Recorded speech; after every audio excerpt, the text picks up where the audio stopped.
They gleefully ushered in prohibition. Whether it was the will of the people that voted in Article 27 of the Constitution was not necessarily clear. Anyway, there were a few who minded the restrictions and some others who had a field day smashing bottles. There must have been many a tear shed as these vintage wines hit the pavement. The 1920s in America were tumultuous. The Constitution added an amendment that took away a right from its citizens. You couldn't make, import, transport, or sell alcoholic beverages. The Volstead Act didn't go as planned. Prohibition accomplished everything it wasn't supposed to. It caused excess, eliminated jobs, created a black market for booze, and caused a lot of unintended economic consequences. It took craft cocktail bartending and brewing almost 100 years to recover, and we still have dry laws today. Most people associate Prohibition's black market with gangsters and career criminals, but that wasn't necessarily the case. In this video, we'll show what average red-blooded Americans did to gain back some of the economic consequences of Prohibition. My friend Spock and I are going to recount a personal story of bootlegging in northern Michigan. This wasn't one of those Detroit Purple Gang runs across the river. It doesn't involve any famous gangsters like Al Capone. This is an oral history about a Cheboygan marina owner who borrows a customer's boat to cross Lake Huron and grab some hooch. Hooch that was distributed to local speakeasies from Cheboygan to Petoskey. This is the Majestic Whiskey Run.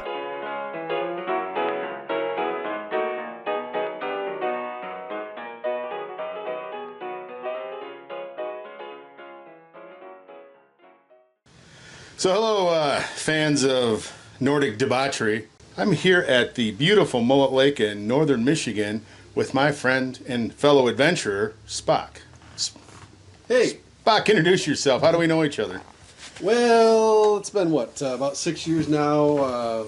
We crossed paths with a search and rescue team down in Kent County, and the Fortune Bay Expedition team captured my imagination and became involved with them as well. This weekend, we've gotten together at your family's. We're working on 6 generations here in the cottage. That's right, yeah. And so your family owned this back when there were just trains that came here. Yeah, there were no roads up here. Originally, the family was from Ohio. They had to ride the train, or a network of trains. It was 2 days. Of training. 2 days of travel, to get up here. Now, this was all during the 1920s when they first... Yeah, they first started coming up in, I think, 1918 or 1919, renting. Okay. They rented this house here. They liked it so much. After a couple of years for sale, they bought it. This area was primarily a vacation spot for people during that time frame, 1918 to today. I guess basically they would come up here to vacation. The 1920s came around, and the United States decided as a federal government that they were going to pass an amendment to the Constitution that actually took away the right to drink. That wasn't something that a resort area is happy about. It didn't go over well. My family especially did not appreciate that. So what we had then, everyone just started bringing in whiskey from other places, from the Bahamas, Mexico, and from Canada, which is not far, 25 miles away maybe. Right. We all have heard the stories of the rum runners passing across the Detroit River, usually by organized crime, but up here it was a different story. Less organized, I'd say, and probably more seasonal. It was a ghost town in winter.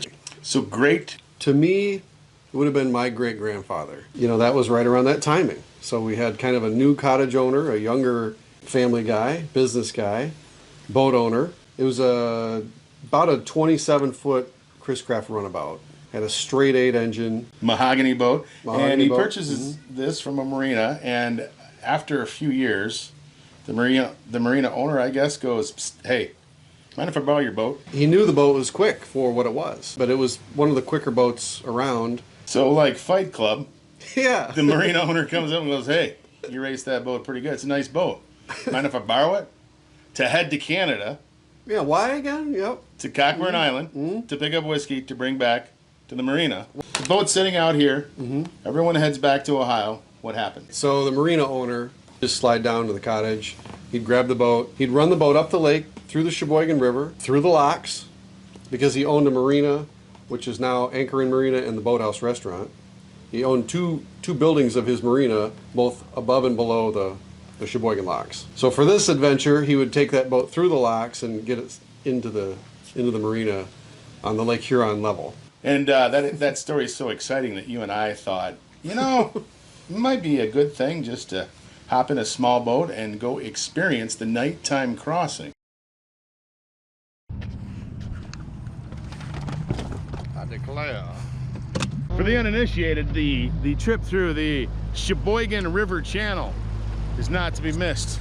They used to make toilet paper, and do they still make toilet paper there? Lots. They make lots of toilet paper right there. It's Great Lakes Tissue Company. So we're heading into the Cheboygan Locks. Safe. Looks like it's full of water. That's good.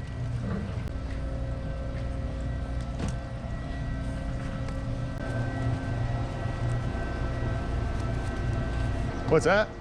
Oh, I imagine it gets kind of boring here at times, doesn't it? Oh, it's getting busy. Has it? 10 o'clock. Okay. 6, right? That's right. All right, sir.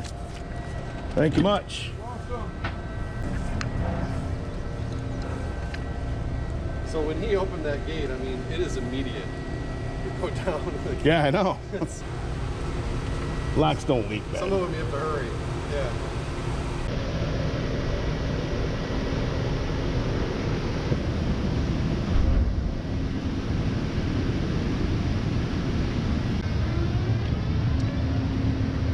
Hopefully we see you in a few. Thank you.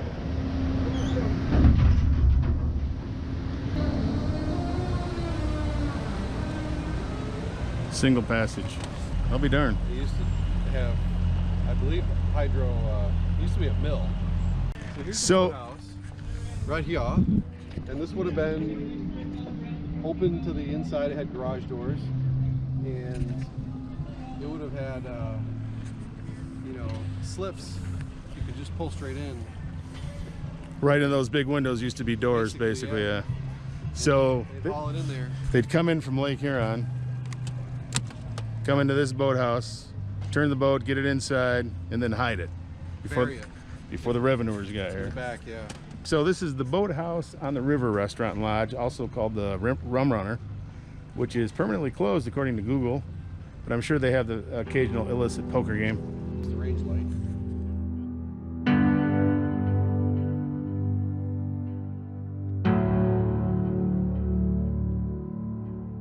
At this point in the adventure, it's taken well over an hour to get to the mouth of the Cheboygan River at Lake Huron, and the journey would have just begun.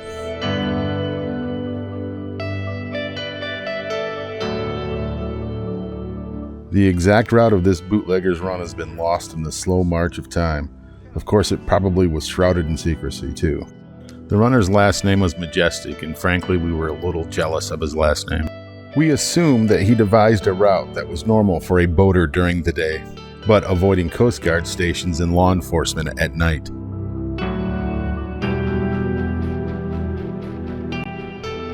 Skirting the southwest end of Bois-Blanc Island seemed logical, then across to Les Chenaux Islands, where much of the area still has a strong resemblance to itself from 90 years ago. Les Chenaux is a trove of boats hailing from the Prohibition era. We spotted the same style of boat used for this whiskey run.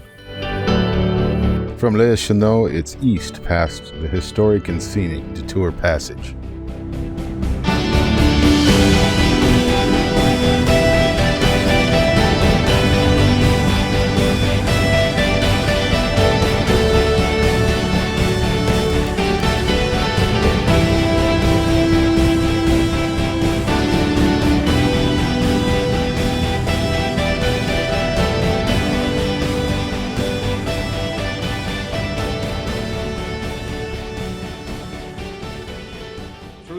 And get it into the marina.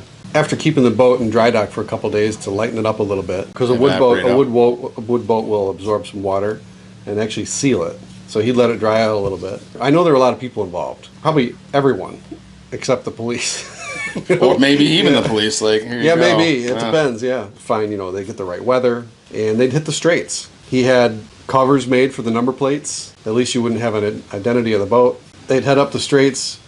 We believe Cockburn Island was one of the targets, and they'd make a haul of it. They'd load the boat. Under the cover of night, they'd return to Cheboygan. It was known that there were authorities that gave chase. They had a plan for that in place in the marina. They would dry dock the boat into a crib, dry it off, and run it into the back of the warehouse and cover it all up.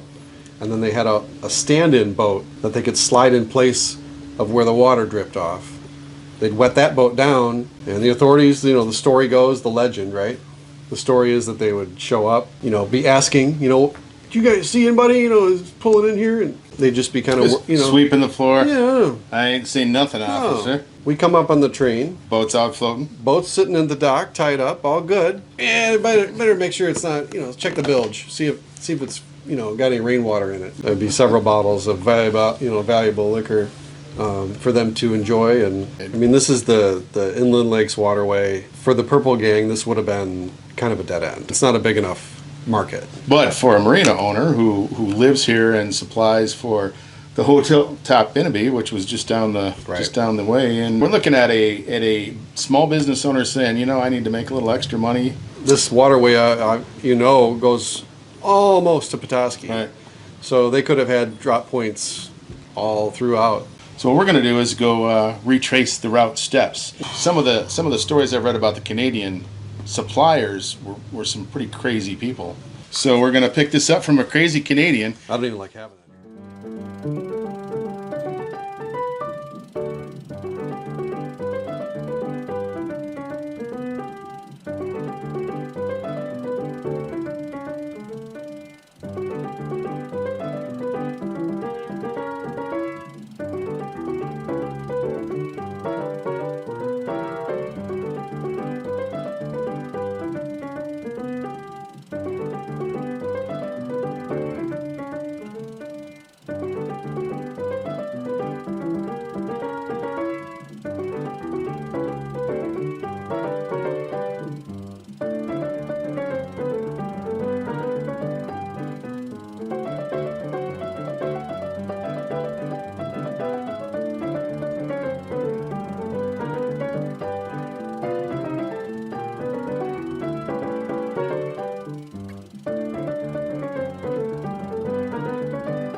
There are a couple of routes to take on the return trip. One route was a 50-mile direct sail straight across Lake Huron. It has a decent amount of risk for a single-engine boat. The second is the less risky sail across the northern shore out of range of the Coast Guard stations. We chose to explore the northern shore route.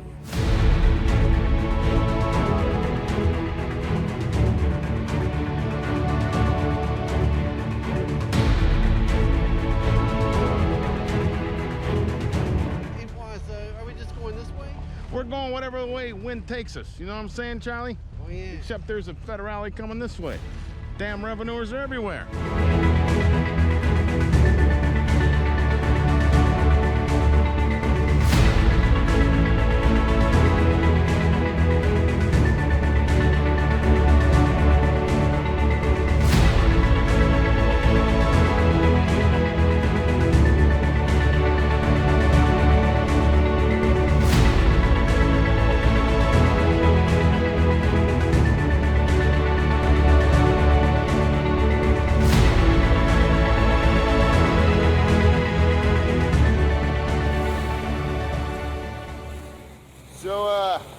Here we are, nighttime. Spot. Wow. God. And yeah, we're cruising up. We're not far from Cheboygan, so we'll be making the turn to head in. Got a nice moon tonight. Roger, Marine Information Broadcast, break. Time 0151 Zulu, St. Mary's River, Drummond Island area. The Coast Guard has received a report of an overdue purple and white ski-doo jet ski with one person on board. There's our turn. Should see the range lights soon.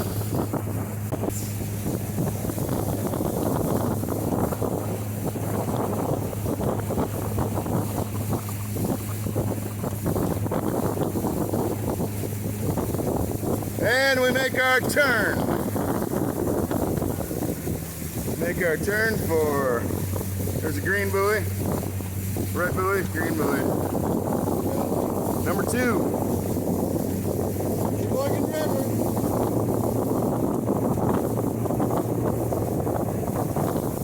There's the range lights. There's a green buoy.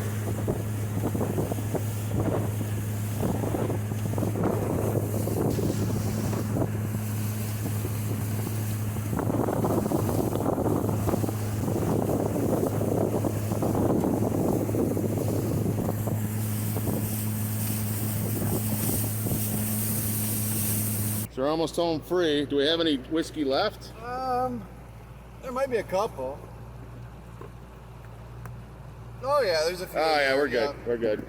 Range lights, so important. We're way too far to the left. So the lower one is always in the front, the upper one's in the back. So if the lower one's over to the left, you gotta go left. If it's over to the right, you gotta go right. They're several blocks from each other. I know. They look like they're on top of each other. We're gonna go dark, Coast Guard cutter. That's the blue lights to the left. Looks like some kind of constellation of the stars. Marina number 1.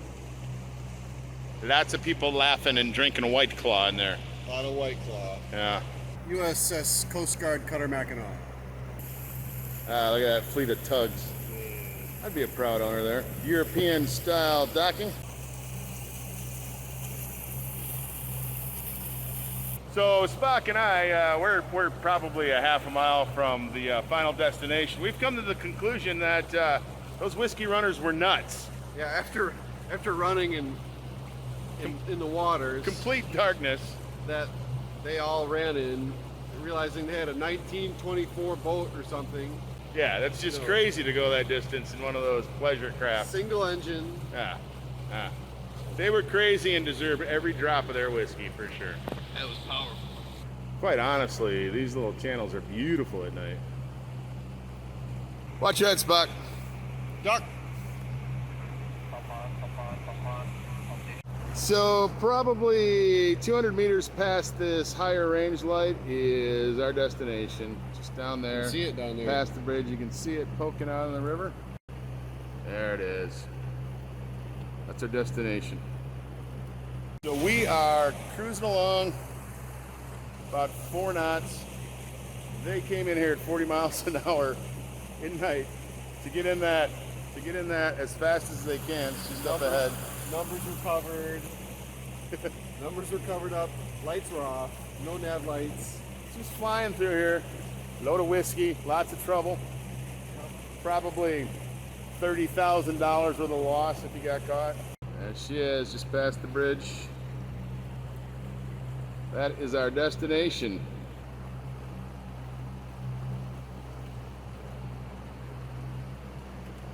So a trip that took 6 hours out there and back, plus pickups another hour or two.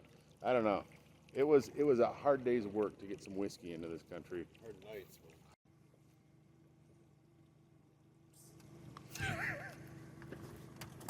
Hey, it's here.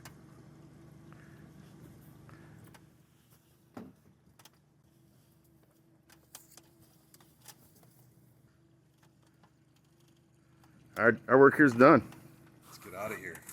4 bottles of 1 ounce whiskey. What do you think we made there? Like 80 cents? At least. Yeah. On behalf of Restless Viking Spock, thank you for your assistance, your story, your history. We couldn't have done it without you, or it'd be a lot more boring. Any last words, Spock? Well, we appreciate the opportunity to share a family story that goes back almost 100 years now.